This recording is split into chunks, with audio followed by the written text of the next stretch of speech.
خاوتي خواتاتي اهلا وسهلا مرحبا بكم يا جماعه الخير ازول في الله والسلام عليكم. J'espère que vous allez bien, j'espère que vous vous portez bien. L'augmentation brutale, violente et incompréhensible des prix des carburants en Algérie a mis le feu aux poudres. Elle a mis le feu aux poudres depuis le 1er janvier, des mouvements de grève anarchiques qui n'ont été revendiqués par aucune organisation professionnelle. Au contraire, les représentants, les organisations fantoches qui existent, des transporteurs de voyageurs, des transporteurs de marchandises, à savoir des camionneurs, etc., et des taxieurs, appellent toutes ces organisations appellent à la fin de ces grèves, à la reprise du travail, mais force est de constater que personne ne les écoute, que dans la réalité, depuis le 1er janvier, aujourd'hui encore le 4 janvier 2026, la majorité, la plus grande partie des villages du pays sont paralysés par des mouvements de grève qui, selon des sources, plusieurs sources oculaires consultées par des sources oculaires et locales consultées par nos soins, on va dire le taux de suivi entre 70 à 80%. Il n'y a que 10 à 20% des transporteurs de voyageurs, taxieurs et des camionneurs qui ont travaillé. Le ras-le-bol est général, la colère elle est générale. Pourquoi? Parce que cette augmentation des carburants a été la goutte d'eau qui a fait déborder le vase. Elle n'est pas le problème numéro un. Dans l'absolu, les carburants ne sont pas excessivement chers. L'Algérie reste le 5e pays au monde où les carburants sont les moins chers, avec la Libye, l'Iran, le Venezuela, etc. Mais ça reste la goutte d'eau qui a fait déborder le vase. Pourquoi? Parce que c'était une augmentation qui n'était pas annoncée, qui n'était pas expliquée, et elle est survenue dans un contexte économique désastreux. Si cette augmentation des prix des carburants avait survenu dans un moment où il n'y avait pas de pénurie de pièces détachées, où il n'y avait pas de dégringolade du dinar, où il n'y avait pas un effondrement du pouvoir d'achat des Algériens, où il n'y avait pas des pénuries de pneus, où il n'y avait pas une inflation, une cherté de la vie, elle aurait été acceptée. L'Algérie a déjà fait des ajustements. Il y a eu déjà des augmentations dans le passé des prix des carburants. Mais cette fois-ci, ce qui est particulier avec le régime Tebboune, c'est que ces augmentations ont été trop élevées. Encore une fois, de 3%, plus de 3% pour l'essence, presque 7% pour le gasoil et plus de 33% pour le GPL. Alors que le GPL est devenu, depuis 2015, n'a pas cessé de gagner en popularité et depuis 2023, on a franchi la barre de 1 million de véhicules, que ce soit des véhicules utilitaires, des véhicules particuliers ou même de camions et de bus qui ont commencé à utiliser le GPL. Donc ça a touché des millions d'Algériennes et d'Algériens qui, dans leur quotidien, une augmentation de 33% pour GPL, ça a été trop violent.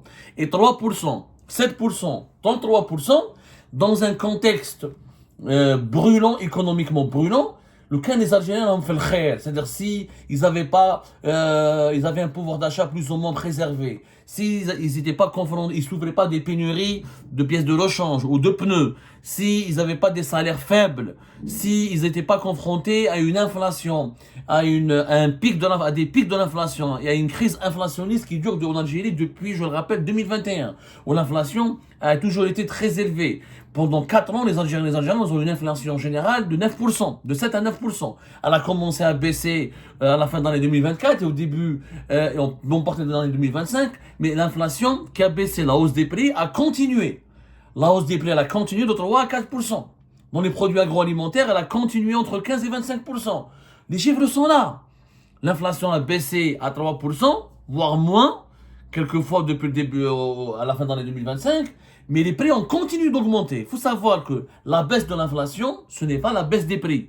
La baisse de l'inflation, c'est l'affaiblissement du rythme de la hausse des prix. Pour que l'inflation, il faudrait que l'inflation soit à 0% pour que les prix commencent à baisser. Les prix n'ont pas baissé, ils ont continué à augmenter. Ils augmentent moins violemment depuis 2025 qu'en 2024, 2022, 2023 ou 2021 en Algérie. Donc, les Algériens et les Algériens se sont appauvris.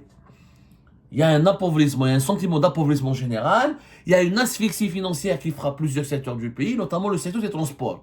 Notamment, les propriétaires de bus et les propriétaires de camions n'ont jamais été aussi asphyxiés. Le travail, les marges de bénéficiaires se réduisent comme un pot de chagrin, il n'y a pratiquement plus de bénéfices, trop cher les pièces de rechange, trop cher les pneus, donc il y a une asphyxie financière. Est-ce que donc cette augmentation des prix des carburants, c'était pas le bon moment. C'était vraiment pas le bon moment. En plus, ça n'est même pas nécessaire. Et on va vous l'expliquer dans cette émission. Quand on reprend le communiqué du ministère, le communiqué tardif, parce que le ministère des hydrocarbures et des mines, qui n'a pas remplacé. On n'a plus le ministère de l'énergie. Avant, on avait le ministère de l'énergie. Depuis septembre 2025, on a le ministère des hydrocarbures et des mines, qui est dirigé par Mohamed Arkab, qui est au pouvoir depuis 2019. Dans ce communiqué qui a été publié après le 2 janvier, alors que les Algériennes et les Algériens ont été choqués, stupéfaits de découvrir de nouveaux prix le 1er janvier. Et personne ne leur a dit. Donc le mépris, les Algériennes et les Algériens se sont sentis méprisés. C'est ça le problème. Ils se sont sentis humiliés. C'est que personne ne leur dit quoi que ce soit. En fait, les Algériennes et les Algériens ont l'impression qu'ils sont spectateurs dans leur propre pays, comme s'ils sont traités comme s'ils étaient des invités dans leur propre pays. Ils ne sont pas considérés comme des vrais citoyens. On ne leur dit pas à l'origine ou à la base pourquoi on fait ceci, pourquoi on fait cela. Bon. Le ministère des hydrocarbures et des mines, il a dit que cette augmentation était nécessaire. Il parlait d'ajustement des prix, non pas d'augmentation. Il ne dit pas le mot augmentation. Et que cet ajustement, qui est en réalité une augmentation des prix des carburants, était nécessaire pour couvrir les coûts de production et de distribution. Soi-disant, il y a des coûts de production et de distribution qui augmentent. Donc il fallait augmenter les prix des carburants pour ajuster. Bien sûr, aucun chiffre n'a été donné, aucun argument chiffré, aucun fait vérifiable n'a été révélé par le ministère des hydrocarbures et des mines pour nous dire où est les coûts de production qui ont augmenté. Et comment se fait-il qu'ils ont augmenté uniquement en 2025 et 2026 et pas avant? Nous, on va vous parler aujourd'hui de la gestion du secteur. En fait, la réalité, cette augmentation des prix des carburants a été utilisée comme prétexte et comme un subterfuge et comme une manipulation de la part des dirigeants du secteur des hydrocarbures pour cacher la gestion chaotique de ce secteur. Une gestion chaotique. Je rappelle qu'en Algérie, on a eu 5 PDG de Sonatrach depuis 2019. 5 PDG de Sonatrach. Le dernier PDG a été nommé à la fin du mois d'octobre 2025. C'est M. Nordine Daoudi. 5 PDG en 6 ans. Pratiquement, 2019 à 2025. Donc pratiquement une moyenne de 1 PDG par an. Et que Sonatrach, c'est le poumon économique du pays. C'est l'entreprise qui gère les réserves, qui exploite, qui commercialise les hydrocarbures du pays, notamment le pétrole. 5 PDG alors que nous n'avons eu qu'un seul ministre. Depuis 2019, c'est le même ministre, Mohamed Arkab, qui était ministre de l'énergie, ensuite qui a été, depuis septembre 2025, on lui a enlevé, on lui a ôté le portefeuille du ministère de l'énergie, on lui a donné le portefeuille du ministère des hydrocarbures et des mines. Mais il a été, pendant ces 6 dernières années, le ministre de l'énergie. 5 PDG, c'est instable. Et pendant tous ces 5 dernières années, le régime Tebboune n'a jamais fait de bilan. Comment se porte d'abord, on ne s'est jamais posé la question, comment se porte la production du pétrole et du gaz? Et est-ce qu'on a amélioré nos réserves de pétrole? Est-ce qu'on a fait de nouvelles découvertes? Et est-ce qu'on a fait des investissements nécessaires pour améliorer notre production?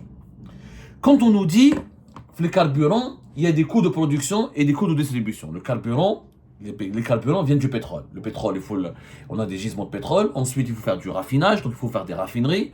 Ensuite, il faut produire ces carburants à travers le raffinage et les raffineries. Ensuite, il faut les distribuer à travers une infrastructure de distribution.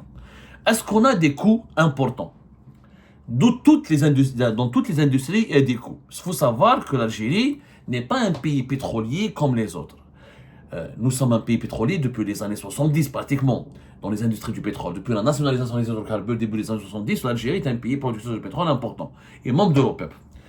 La production a décliné, il est vrai, mais les réserves sont là. Nous avons des réserves stables. Il faut savoir que les réserves de l'Algérie sont de 12,2 milliards de barils de pétrole. Ces réserves sont stables depuis plusieurs décennies. À ce rythme de la production actuelle, nous pouvons rester un pays producteur de pétrole pendant encore longtemps. Sauf que si on faisait un travail d'investissement, s'il y a eu des investissements importants, il y a beaucoup de zones et des réserves qui sont encore inexploitées en Algérie et inexplorées. Plusieurs études ont été faites pour dire que l'Algérie, elle peut disposer, on peut avoir jusqu'à plus de 15 milliards de barils de pétrole de réserve. En ce moment, on est le 3e pays en Afrique pour les réserves, après la Libye et le Nigeria. La Libye, par exemple, elle a beaucoup plus de réserves de pétrole que nous. C'est 48 milliards à 50 milliards de barils. C'est important. Mais nous, on a encore de la possibilité. Si on avait fait une hausse de la production en Algérie, elle est possible. Et une hausse des découvertes et de nos réserves sont possibles. Il faut savoir que la production algérienne, depuis 2019, elle est en bas, au-dessous de 1 million de barils. Alors que, début des années 2000, notamment 2011, 2009, etc., jusqu'à 2012, on avait une production de 1,3, 1,4 millions de barils. Quand on nous dit qu'il y a un problème au niveau de la production, de la distribution des carburants, ça veut dire qu'on produit moins de pétrole. C'est vrai qu'on produit moins de pétrole. Mais pourquoi on produit moins de pétrole? Parce qu'on n'a pas découvert de nouvelles réserves. Et parce que nous sommes liés à la politique des quotas de l'OPEP. La politique des quotas de l'OPEP, l'OPEP+, elle impose des quotas depuis 2020 pour réguler les prix des hydrocarbures, notamment du baril du pétrole, selon la capacité de production de chaque pays. La production de l'Algérie, sa capacité de production, elle est de 1 million de barils. Elle ne peut pas aller au-delà de 1 million de barils. Pour aller au-delà de 1 million de barils, pour aller vers 1,3 ou 1,4 million de barils comme avant, comme par exemple durant les années, début des années 2000 ou là au milieu des années 2000, il faut faire des investissements. C'est-à-dire que si on avait, pendant 6-5 ans, ou 6 dernières années, si on a laissé un vrai PDG de Sonatrach travailler sérieusement, et s'il avait noué des véritables contrats, s'il avait ramené des investisseurs étrangers, et si on a drainé des capitaux étrangers, et si on a mis en place une politique d'investissement importante dans le secteur des hydrocarbures, on aurait pu augmenter notre production de 200 000 à 400 000 barils. Et on aurait pu renégocier nos quotas avec l'OPEP+. L'Algérie a là les moyens, si on fait des investissements contenus, si on a une stabilité réglementaire qui attire les investisseurs étrangers, et si on utilise de nouvelles technologies avancées, notamment utilisées par les grandes multinationales des hydrocarbures pour découvrir ou pour entretenir nos gisements de pétrole. On a la possibilité. On a une possibilité. Il faut savoir, par exemple, on a des zones offshore. On a des zones offshore, et des expertises et des enquêtes ont été menées. On soupçonne que dans certaines zones de la Méditerranée, dans la côte algérienne, il y a du pétrole.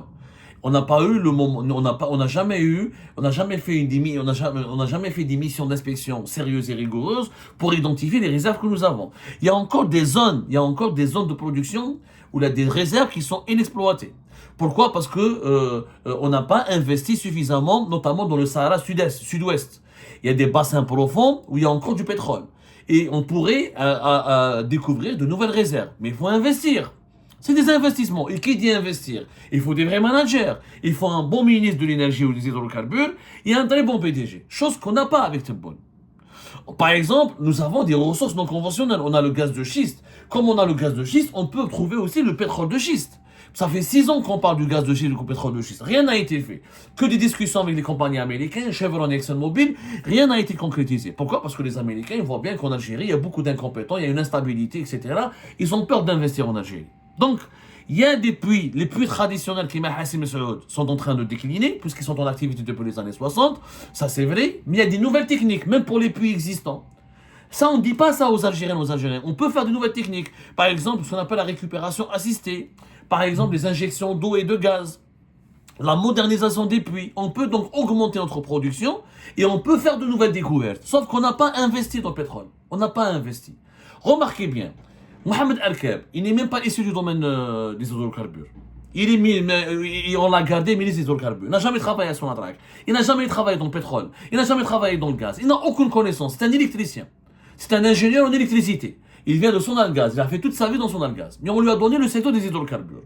Incompétent, menteur et corrompu. On l'a révélé. Il est cité dans pas mal d'affaires de corruption. On en a parlé récemment à l'affaire l'ancien député de Tbessa qui est entre les mains des services secrets. On en parlera. On est en train de terminer notre enquête là-dessus. Lui et son fils et une partie de sa famille sont liés à des lobbies affairistes étrangers ou des lobbies affairistes locaux. Et au-delà s'il était au moins travailleur et corrompu, c'est le gars ne maîtrise pas ces dossiers. Ne maîtrise pas du tout. Et Mohamed Al-Kab, il parle de tout durant ces 5 dernières années. Regardez toutes les manifestations publiques auxquelles a participé Mohamed Al-Kab, toutes les cérémonies, les déclarations publiques, ses activités sur le terrain n'ont jamais concerné l'activité de production de pétrole. Mohamed Al-Kab parle tout le temps du dessalement de l'eau de mer, parle de Raj Bilet, on le voyait parler pour parler du phosphate, où il parlait de la production d'électricité, mais on l'a rarement vu être dans un gisement de pétrole, parler avec les pétroliers, parler de projets pétroliers, parler avec des partenaires étrangers pour le pétrole. C'est très rare. Là, 90% à 90% des activités de Mohamed Al-Kab, c'est le dessalement de l'eau de mer, c'est l'électricité, c'est Raj Bilet et le phosphate. Et on a négligé le pétrole. Or, la richesse de l'Algérie, c'est le pétrole. C'est ni l'électricité, ni Raj Bilet, ni Khorti. L'énergie qui nous ramène le plus d'argent, qui nous permet le plus d'exporter, c'est quoi? C'est le pétrole. C'est les hydrocarbures, c'est le pétrole. C'est là où il y a de l'argent. La première recette de devise du pays, c'est le gaz, ensuite le pétrole. Et le pétrole a décliné, alors que c'était la première recette de devise des années 2000. Quand on avait 1 400 000, quand on avait une production de 1 million, pourquoi on gagne moins d'argent?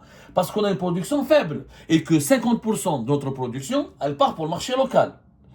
Sur les 900 000 barils que nous produisons, avec presque 500 000, ils partent pour le marché local. Parce que nous avons une forte consommation. On a besoin de carburant en Algérie, on a besoin du pétrole pour nos raffineries, t'as Skikda, t'as Erzieux, t'as Alger, t'as Adrar, etc. On a une petite raffinerie à Adrar, donc personne ne parle d'ailleurs. On a besoin de carburant pour nos usages industriels. Comme on a d'ailleurs 64 à 65% du gaz aussi produit en Algérie, va avoir pour la consommation nationale. Pour pouvoir gagner de l'argent, il faut toujours produire plus. Sauf que si tu n'investis pas, si tu gères pas, si tu t'impliques pas, si Sonatrach elle est toujours instable, 5 PDG, si tu n'acceptes pas de nommer à la tête de Sonatrach un PDG compétent, et tu lui donnes la carte blanche, et tu le laisses travailler, il ramène des nouveaux partenaires, il investit concrètement, la production du pétrole ne va jamais augmenter. Or, nous avons, je le dis, les réserves d'Algérie, les réserves de pétrole, tous les experts sérieux vous disent qu'on a encore des zones offshore, qu'on a encore dans le Sahara sud-ouest notamment, des bassins profonds qu'on n'a pas encore suffisamment bien explorés. On a la capacité de découvrir 3 à 4 milliards supplémentaires de barils de pétrole. Donc on peut prolonger la production du pétrole en Algérie jusqu'à 40 ans. Et on peut l'augmenter à 1,3, 1,4 millions de barils. C'est possible. Mais il faut des investissements massifs et des bons gestionnaires. Sauf qu'avec Mohamed Arkeb, Sonatrach ou la SIAL. La SIAL, toute l'année, il parle que de l'eau. L'eau, dessalement de l'eau de mer. Pourquoi? Parce que Tebboune veut absolument inaugurer quelques stations de dessalement de l'eau de mer qu'il a bloquées lui-même en 2021 et en 2022.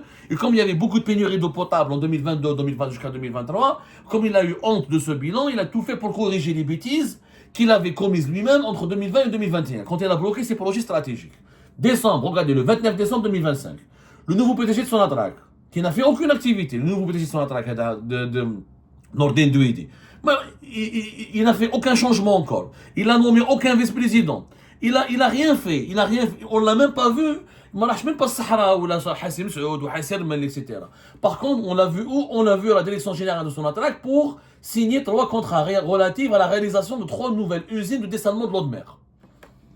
Attendez, mais il n'y a pas que le dessalement. Des usines de dessalement d'eau de mer, Al-Marsa, Fishlef, Atlemsen, Marsa Ben Mehdi, ou Mostagana, mais c'est l'Adjid dans la commune de Khadra.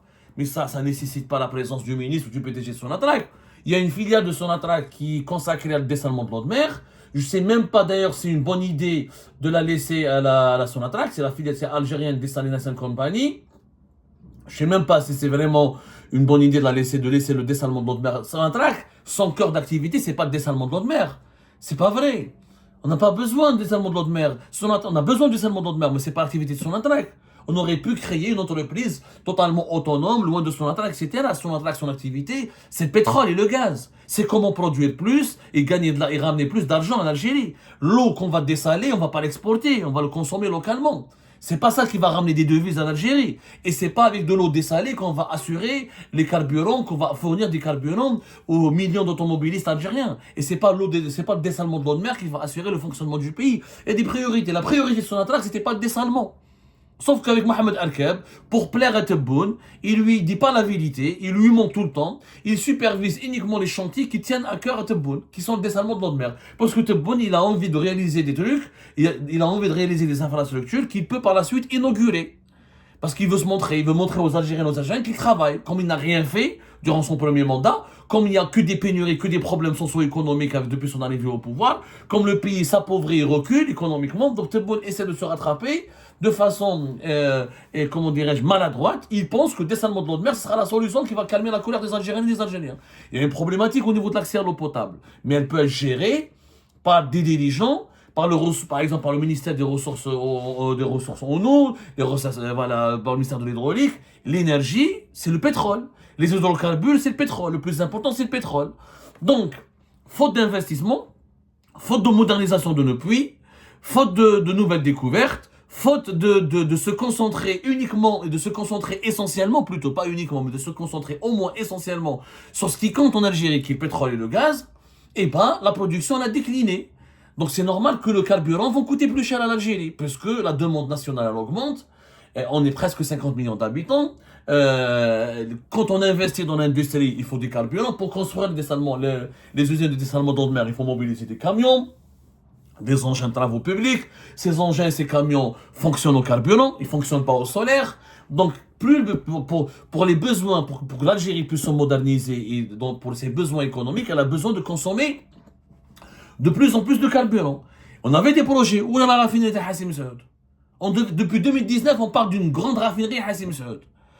On l'a donnée aux Espagnols, ensuite il y avait des Chinois, on fait des Sud-Coréens. Elle n'a jamais commencé, elle devait commencer. On nous dit que les travaux ont commencé. Mais ça reste le rythme de lancement des travaux est très minime, très insignifiant. Elle est où cette raffinerie? Ça fait plus de 10... on en parle depuis 2019. L'Algérie, elle a besoin d'une nouvelle grande raffinerie. Les raffineries de Erzurum, de Skikda, elles ne suffisent pas. La raffinerie d'Alger, qui est très vieille depuis les années 60, elle ne suffit pas. On a besoin de construire une nouvelle grande raffinerie. Le projet de Hassim Saoud était très ambitieux, mais n'a pas été mené ni géré correctement. Pourquoi? Parce que Tebboune et ses dirigeants ne se sont pas préoccupés du pétrole, qui est le secteur clé. C'est bien de diversifier le pays, encore une fois. C'est bien, mais nous avons un secteur clé qui est important, qui est le pétrole. Et on l'a trop négligé. On a trop négligé, Ajma'at al-Khair. On a vraiment trop négligé. Il faut absolument qu'on corrige cette situation. Mohamed Arkeb est un ministre incompétent, inefficace. Voilà, il ne maîtrise pas les hydrocarbures, il s'occupe que des questions secondaires. Le dessalement de l'eau de mer, l'électricité, le Rajbila, c'est pas lui qui va assurer l'avenir du pays. Celui qui a assuré l'avenir du pays jusqu'à maintenant, c'est le pétrole. L'Algérie, elle est confrontée à une course contre la montre. Face à la croissance démographique importante de l'Algérie, face à l'augmentation des besoins économiques du pays, l'Algérie, elle se doit d'augmenter rapidement sa production de pétrole. On doit préserver au moins notre production de pétrole. Et on doit renégocier nos quotas avec l'OPEP. Plus on produit, plus on peut exporter, et plus on peut répondre à la demande locale.